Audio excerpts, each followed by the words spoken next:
বস বস বস নমস্কার।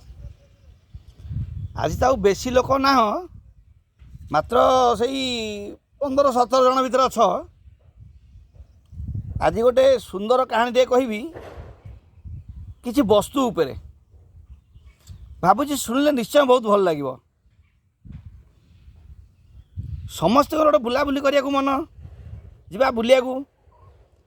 ଏମିତି ବୁଲାବୁଲି କରିବା ମନ ଭିତରେ ଥରେ ସୁନା ଆଉ ଲୁହା ସାଙ୍ଗ ହେଇକି ବାହାରିଲେ ଗୋଟେ ବୁଲାବୁଲି କରିବା ପାଇଁକି।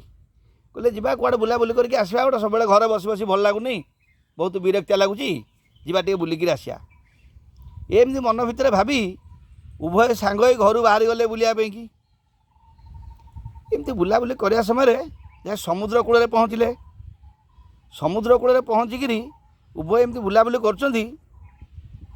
ସୁନା ତା'ର ପରିବାରର ସମସ୍ତଙ୍କୁ ଦେଖିଲା। ସୁନା ତା'ର ସମସ୍ତଙ୍କର ପରିବାରକୁ ଦେଖି ମନ ଭିତରେ ଭାବିଲା ଯେ ମୋର ସବୁ ପରିବାର ଲୋକ ଏଇଠି ଅଛନ୍ତି, ଏଇ ତା'ର ନିଜର ଦର, ନିଜର ରୂପ, ନିଜର ସୌନ୍ଦର୍ଯ୍ୟ ଉପରେ ଅହଙ୍କାର ଆଣି ସିଏ ଲୁହାକୁ ଗୋଟେ କଥା କହିଲା।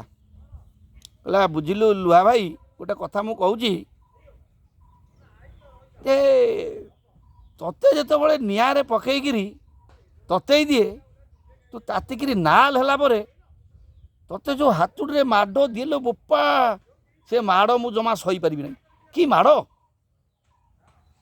କିନ୍ତୁ ମୁଁ ଏତେ ମାଡ଼ ସହିପାରିବିନି, ମୋର ଜମା ଧୈର୍ଯ୍ୟ ନାହିଁ।